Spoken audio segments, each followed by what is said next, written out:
Eh bien, bonjour à tous et merci de nous rejoindre pour cette nouvelle conférence de Digital Habitat organisée par Intent Technologies. Je m'appelle Jean-Philippe Régnier, je suis le directeur commercial d'Intent. Intent, c'est une société qu'on a créée en 2011, donc qui va fêter ses 10 ans cette année. On est opérateur d'une plateforme de services numériques et on s'adresse aujourd'hui aux acteurs du bâtiment et de la ville qui souhaitent développer la valeur d'usage et l'attractivité de leurs actifs et équipements en déployant une plateforme cloud capable de faire interagir et de piloter les services grâce à un catalogue de connecteurs largement fourni et diversifié. Intent aujourd'hui, c'est une plateforme qui est déployée sur plus de 800 000 logements sociaux, dont Domo France, donc avec qui nous allons discuter aujourd'hui, qui est également présent sur les marchés du tertiaire et des collectivités, avec près de 2 millions de mètres carrés d'immeubles de bureaux et une dizaine de collectivités qui sont raccordées à la plateforme. C'est plus de 3000 utilisateurs aujourd'hui qui utilisent nos applications au quotidien pour piloter l'efficacité des services et la relation avec les occupants des actifs immobiliers. Et je suis ravi de recevoir aujourd'hui Sylvain Terragnan et Grégory Simon de Domo France pour nous partager leur retour d'expérience du déploiement et de l'utilisation de la plateforme Intent.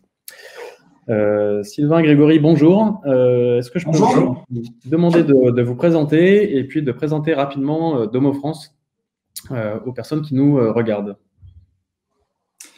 Alors, bonjour, je suis Sylvain Terragnan, directeur exécutif chez Domo France, en charge des finances, des systèmes d'information et de la communication. Et donc, Grégory Simon, je suis directeur des systèmes d'information et de la stratégie numérique chez Domo France. Merci. Au sujet de Domo France? Alors, Domo France, c'est une entreprise sociale pour l'habitat, qui est une filiale du groupe Action Logement Immobilier. Nous intervenons sur l'ensemble de la région Nouvelle-Aquitaine. Notre siège est à Bordeaux et nous avons 13 implantations, dont 2 directions territoriales sur Agen et sur Pau. Nous venons de fusionner avec 2 entreprises qui sont Habitelem et Siliopé. Et donc aujourd'hui, nous intervenons avec un maillage territorial sur l'ensemble de la Nouvelle-Aquitaine, ce qui fait de nous un opérateur de référence sur la région. Ok. Est-ce que vous pouvez nous dire combien de collaborateurs composent la société? Alors nous avons un peu moins de 700 collaborateurs chez Domo France. Et nous réalisons une mission d'intérêt général au travers de différents métiers. D'abord, nous sommes donc un bailleur social avec, nous avons en gestion 40 000 logements sur l'ensemble du territoire. Nous sommes également aménageurs urbains puisqu'on vient mettre en œuvre des projets d'urbanisme aux côtés des territoires et en les accompagnant dans leur développement. Nous sommes évidemment un promoteur constructeur puisque nous produisons environ 1700 logements par an et nous menons nos projets de l'étude de projet jusqu'à la livraison et à l'emménagement des premiers habitants. Nous faisons également de l'accession sociale, que ce soit du neuf ou que ce soit de l'ancien. Et nous avons également le métier de syndic de copropriété pour à peu près 6000 lots. Voilà pour les métiers principaux exercés par Domo France et la façon dont nous assurons notre mission d'intérêt général. Nous faisons également des solutions d'habitat spécifiques. On s'adresse aux étudiants, aux apprentis, aux jeunes travailleurs, mais aussi aux personnes âgées, aux personnes en situation de handicap. Et nous avons aussi une attention et des solutions à apporter pour les ménages qui bénéficient des plus faibles ressources ou qui peuvent se retrouver en situation d'exclusion. D'accord. Est-ce que vous pourriez me dire combien de personnes vous impactez avec les différents services et produits proposés par Domo France? Nous logeons 110 000 personnes. Ok, très bien. Alors justement, au niveau des enjeux que vous souhaitez adresser au niveau de Domo France et de la transformation que vous pouvez avoir dans la relation avec vos locataires, avec vos fournisseurs, avec le territoire, qu'est-ce que vous souhaitiez adresser dans votre projet d'entreprise? En fait, nous avons aujourd'hui un projet stratégique d'entreprise qui s'appelle PEPS et que nous avons développé autour de 6 ambitions principales. Alors, je peux les rappeler peut-être pour donner le contexte et la façon dont nous développons. D'abord, c'est faciliter le lien emploi-logement. C'est le premier enjeu, la première ambition. La deuxième ambition, c'est bâtir de la proximité. Et ça, c'est important parce qu'on a quand même 7 enjeux de proximité. Conjuguer écologie et habitat, c'est notre troisième ambition. Cultiver notre capital humain. Digitaliser pour mieux loger. Et on reviendra sur cette ambition, bien sûr. Et redessiner notre modèle économique. Donc, on voit que l'enjeu de digitalisation et d'innovation est au cœur de notre projet stratégique d'entreprise. Nous avons un véritable plan de développement digital, de transformation numérique de l'entreprise, et sur lequel nous avons déjà réalisé un certain nombre d'actions sur les dernières années que je peux développer. Par exemple, aujourd'hui, nous sommes sur 100% de nomadisme. Donc aujourd'hui, 100% des collaborateurs sont équipés d'une solution qui permet de travailler, je dirais, à l'extérieur du siège, comme au bureau. Et ça, c'est important à double titre. D'abord, la crise sanitaire que nous traversons montre l'enjeu de pouvoir travailler de partout, de là où on se trouve. Et puis, nous avons, je le disais tout à l'heure, l'enjeu de proximité et le nomadisme numérique. Le nomadisme nous permet d'aller sur le terrain et d'être au plus près de nos partenaires et de nos clients. Donc ça, c'est un premier enjeu que nous avons développé. Évidemment, nous développons également le parcours client, la dématérialisation du parcours client. Et aujourd'hui, nous sommes dotés d'un extranet locataire qui permet à l'ensemble de nos locataires de pouvoir exercer, interroger leur compte, payer en ligne, le cas échéant, en tout cas avoir un accès en ligne. Et c'est tout à fait important par rapport à la digitalisation du parcours client. En parallèle de ça, nous avons mis en place, autre exemple de digitalisation, la signature électronique de nos documents, et notamment la signature électronique des baux. Ça, c'est une étape aussi importante dans la digitalisation. Nous développons aujourd'hui et nous livrons très prochainement un CRC qui sera implanté sur notre direction territoriale de Pau. Voilà encore un enjeu dans la proximité, dans la relation au locataire, qui fait partie de notre parcours d'innovation et de digitalisation. Et enfin, la solution Intent, évidemment, fait partie pleinement de cet enjeu et de ce mouvement de numérique et de digital chez Domo France, solution que nous avons installée il y a un petit peu plus d'1 an maintenant, et qui aujourd'hui a ses premières fonctionnalités qui sont déployées et qui portent leurs premiers résultats. Oui, alors tout à fait. J'imagine que dans les services que vous rendez aux locataires, vos partenaires et vos fournisseurs ont une place prépondérante puisqu'ils ont en charge l'entretien, l'exploitation du patrimoine, un certain nombre d'interventions dans les parties communes et dans les logements. Quels étaient les irritants ou les problématiques que vous aviez identifiées sur justement le suivi et la relation avec ces fournisseurs que vous souhaitiez résoudre en déployant une plateforme comme Intent? Alors, si tu me permets, Sylvain, l'objectif, c'est aussi, comme l'a dit Sylvain, on relie en fait l'ensemble des actions que l'on mène et donc les projets à un plan d'ensemble de la digitalisation. Et quand on aborde le thème de la digitalisation, on ne le regarde pas justement forcément juste sur une solution ou sur un service, on va le regarder justement sur quelle est la valeur ajoutée que va apporter ce projet-là auprès soit des collaborateurs au niveau interne à Domo France, soit au niveau de nos clients, nos usagers, au niveau des logements et de la facilité que peut leur apporter la digitalisation. Donc, Sylvain a mentionné des aspects comme la signature des baux électroniques. Et donc, Intent nous apporte effectivement plusieurs piliers, je dirais, sur la digitalisation avec nos fournisseurs, dans l'objectif non pas de gérer, je dirais, notre plateforme vis-à-vis d'un seul contrat, mais vis-à-vis d'une vision de patrimoine. En fait, et ça nous permet d'avoir de systématiser un petit peu notre vision de l'état de notre patrimoine, des maintenances qui y sont faites et des opérations qui y sont réalisées. Et c'est en ça que Intent nous a apporté une vision, je dirais, non plus contractuelle, cas par cas, sur un fournisseur, par exemple, de porte automatique ou un ascensoriste, mais nous a apporté une vision d'une gestion de l'ensemble de notre patrimoine, à savoir justement comment on déclenche à la fois la gestion de nos contrats, mais aussi tout ce qui est aspect de maintenance auprès de ces fournisseurs. Et aussi des services auprès de nos locataires, parce qu'il n'y a rien de plus frustrant pour nos locataires de voir des équipements qui sont sur leur résidence, qui sont en panne, et de voir ça sans être prévenu. Donc aujourd'hui, Intent nous permet de développer aussi des fonctionnalités qui vont permettre de donner un service à nos locataires, de les prévenir en cas de panne par SMS, pour justement leur dire, soit une maintenance est prévue à telle date sur votre ascenseur, soit effectivement votre équipement est en panne et reviendra au niveau nominal, je dirais, dans quelques temps, et avec une information qui peut être très pratique pour nos locataires.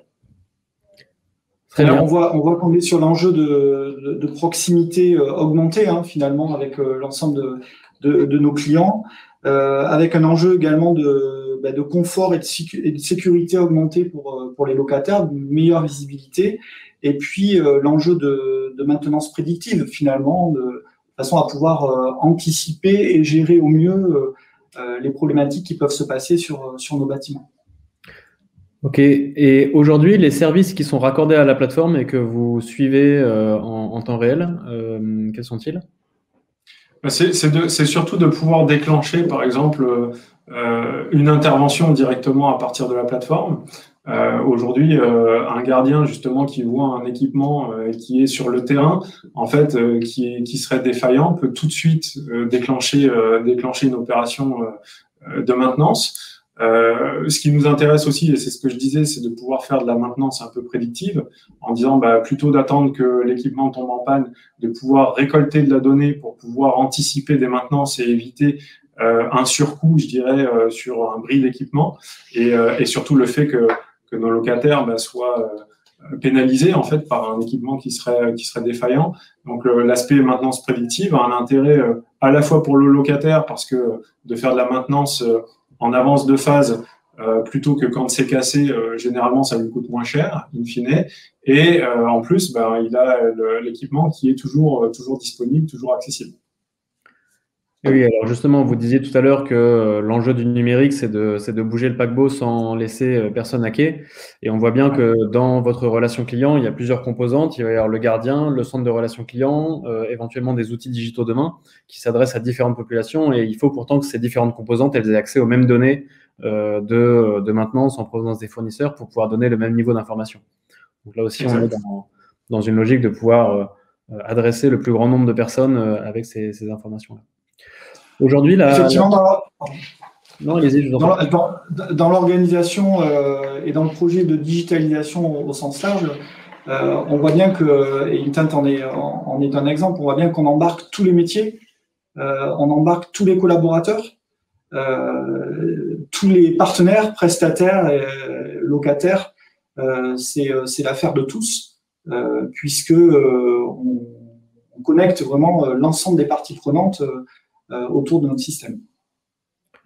Oui, parce que cet enjeu de transformation numérique, il existe également du côté des partenaires et des fournisseurs de services, qui sont des entreprises de taille très variable, et il faut réussir à emmener tout le monde dans cette démarche, aussi bien les prestataires nationaux et généralement bien outillés, que les prestataires régionaux, voire locaux, qui, eux, peuvent être un peu moins équipés d'outils numériques et qu'il faut réussir à embarquer dans cette démarche. Aujourd'hui, combien de contrats et de fournisseurs vous avez pu raccorder à la plateforme ? On a une dizaine de fournisseurs actuellement connectés, et on envisage d'en connecter 5 autres cette année sur différents métiers. Aujourd'hui, on a mis en place les fondations au niveau d'Intent, justement en raccordant les gros fournisseurs sur lesquels en fait on avait le plus d'équipements.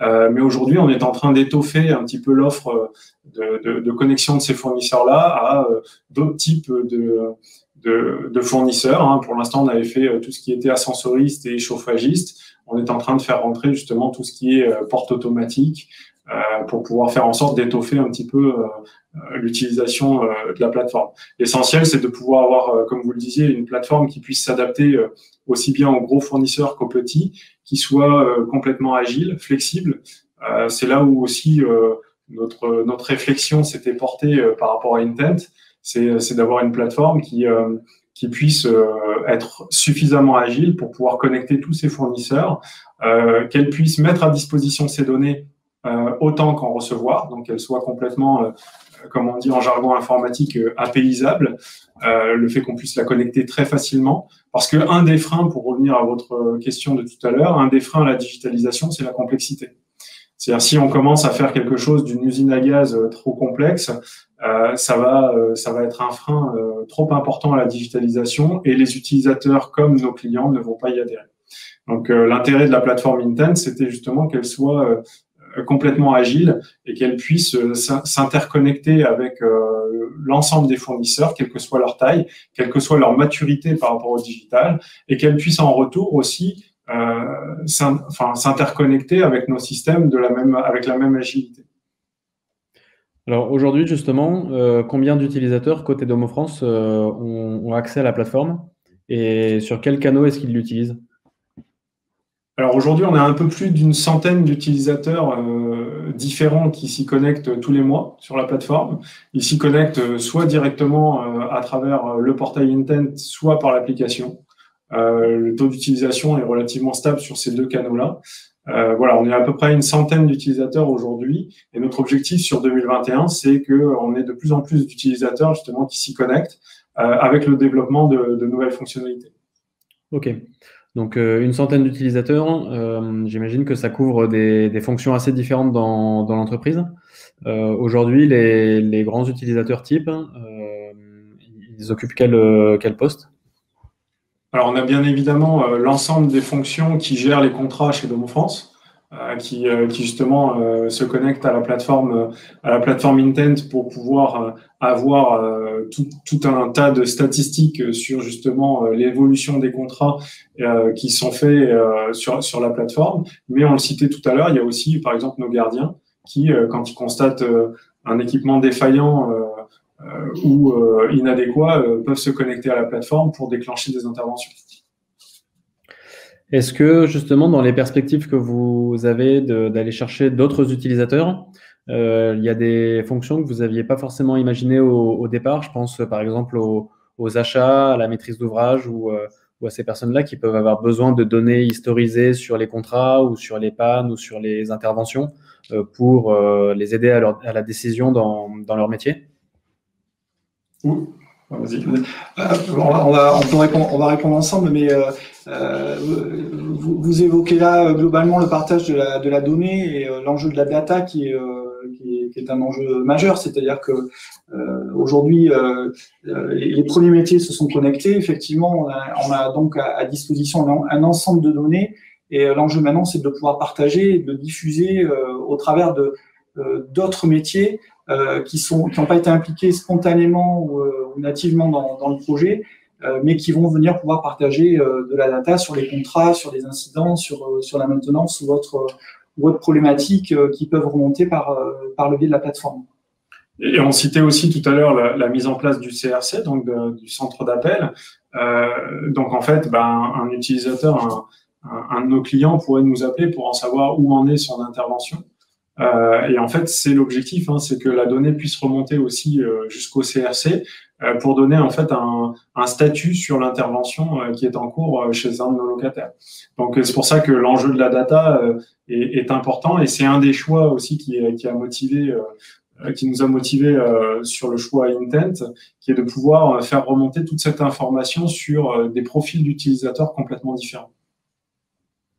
Ok.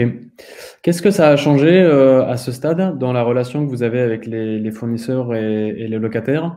Je pense justement, alors côté fournisseur, peut-être au contrat ou au processus de relation ou d'exploitation que vous aviez, et puis côté locataire à la relation que vous pouvez avoir avec eux au quotidien. Alors ça a changé une chose, c'est qu'on gère plus en fait. On gère plus des contrats, on gère un patrimoine. C'est un petit peu l'idée que je mentionnais tout à l'heure, c'est qu'on a une vision complète du patrimoine et des différentes interventions. Donc ça, pour Domo France, ça a changé beaucoup de choses parce qu'aujourd'hui, justement, sur la gestion de la data, on est capable de croiser des données qu'on qu'on n'était pas forcément capable de faire par le passé, en ayant une vision plutôt patrimoine et pas une vision contrat par contrat, fournisseur par fournisseur. Aujourd'hui, on est capable justement d'avoir cette vision à 360. Et pour ça change quand même beaucoup de choses au niveau de la gestion des contrats fournisseurs chez Domo France. Ensuite, côté locataire, de la même manière, je le disais tout à l'heure, c'est que on est capable de les informer sur le statut de leur demande. On est capable de leur faire une demande, effectivement, si on constate avec eux un dysfonctionnement. Donc ça, en termes de réactivité et qualité de service, ça a changé complètement la donne aussi côté locataire. Donc ça, c'est un avantage vraiment important. Parce qu'on est capable aujourd'hui de déclencher une intervention directement en quelques clics face à un locataire. Donc, et ensuite, c'est aussi justement d'avoir de l'information, c'est-à-dire que nos locataires, demain, parce que la fonctionnalité est sur le point de sortir, vont recevoir par SMS justement un statut sur un équipement qui peut être en panne ou un statut sur des délais d'intervention sur leur intervention qui est en cours. Donc ça, encore une fois, ça améliore beaucoup la qualité de service et la relation. Ça diminue aussi le nombre d'appels qu'on peut avoir au centre d'appel. Donc, c'est une situation qui est gagnant-gagnant, c'est que le locataire a l'information quasiment en temps réel. Et Domo France, c'est beaucoup de choses, justement, de remonter l'information qui sont pertinentes avec une vue complète du patrimoine. Et on est vraiment sur la transformation aussi en termes de management de projet, puisque dans cette interaction-là, dans ces itérations, on parle de POC, ça nous a aussi permis d'augmenter notre capacité dans la gestion de projet, de voir la gestion de projet différemment et de rentrer vraiment dans cette interaction qui fait que l'utilisateur vient apporter ses nouvelles questions et comment est-ce que je peux augmenter le service du produit que l'on a choisi. Oui, donc c'était ma remarque suivante. Vous diriez qu'aujourd'hui, ça a aussi un impact sur la manière dont vous travaillez ou dont vos équipes travaillent et collaborent autour du projet et la perception qu'elles peuvent avoir de leur mission? Vraiment, je pense qu'il y a une mutation dans la gestion de projet au sens large. Ça, c'est indéniable. Ça porte l'innovation aussi.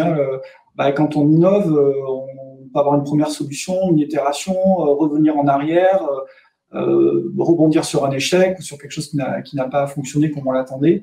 Donc oui, ça a vraiment impulsé une nouvelle façon d'appréhender le projet et comment augmenter l'innovation dans les solutions que l'on recherche. D'accord. Et vous diriez que ce projet s'inscrit dans une stratégie aussi d'attractivité du patrimoine sur votre territoire, de différenciation par les services, par une meilleure exploitation, par une meilleure relation aux locataires et par une affirmation de la marque Domo France? Est-ce que le projet de plateforme s'inscrit dans ces réflexions? Absolument, oui. On est vraiment dans le... c'est ce qu'on disait en introduction, en fait. La proximité d'ancrage territorial, on y est. On parle pas finalement, on parle pas d'un contrat, d'une maintenance. Non, on parle de patrimoine, d'habitants de ce patrimoine. On est vraiment dans le cœur de la proximité, du service à nos locataires, du service augmenté, de la réactivité, du prédictif. Et je pense que on retrouve bien l'image de marque innovation et digitalisation de Domo France par le biais de ce service. Et évidemment, la satisfaction locataire qui est quand même le point principal, oui. Ok. Vous parliez juste avant d'échanger avec d'autres bailleurs qui utilisent la plateforme Intent. Dans quel cadre, justement, ces échanges ont pu avoir lieu et qu'est-ce qu'ils vous ont apporté? Donc, effectivement, nous, on échange beaucoup donc, avec Intent et sur les retours d'expérience, notamment sur d'autres bailleurs qui peuvent essayer de mettre en place d'autres types de services que Domo France n'a pas encore essayé. On pourrait citer, par exemple, justement, tout ce qui est suivi des compteurs d'eau pour pouvoir détecter à la fois une surconsommation, voire une fuite d'eau quelque part chez nos locataires. C'est quelque chose qui a déjà été expérimenté ailleurs avec Intent, mais qui n'est pas encore en service chez Domo France. Et typiquement, cet échange, je dirais, de flexibilité, d'agilité sur l'offre de service, c'est quelque chose qui pour nous est un plus parce que dans notre démarche de digitalisation et d'innovation, on pense pas forcément à l'ensemble des services ou tout du moins pas forcément à la même cadence. Chaque bailleur social, je dirais, a des priorités un petit peu différentes, même si je pense que l'ensemble des bailleurs ont à cœur la qualité de service auprès de leurs locataires, mais ils vont pas forcément implémenter les services à la même vitesse ou dans le même ordre. Et donc, le fait qu'on puisse suivre et qu'on puisse avoir un forum d'échange, on va dire, entre Intent et d'autres retours d'expérience, pour nous, c'est une valeur ajoutée. Parce que soit en fait on va identifier de nouveaux services qui pourraient être intéressants, on va aussi s'inspirer de comment ils l'ont mis en place pour pas refaire la roue et pas partir d'une feuille blanche. Et à contrario, c'est des fois Domo France qui va mettre en place, je dirais, un service innovant en premier et qui va peut-être servir à d'autres bailleurs. Et en ça, la démarche est très vertueuse. Ok. Quelle organisation vous avez mise en place pour déployer la plateforme et justement gérer cette relation à la fois avec vos utilisateurs, avec vos fournisseurs et faire en sorte de construire progressivement la plateforme que vous avez aujourd'hui? C'est une façon, disons, pour être agile et pour être innovant, on a aussi réfléchi à la façon dont on gérait un projet chez Domo France. Le point de départ du projet, c'est l'expression du besoin par les utilisateurs.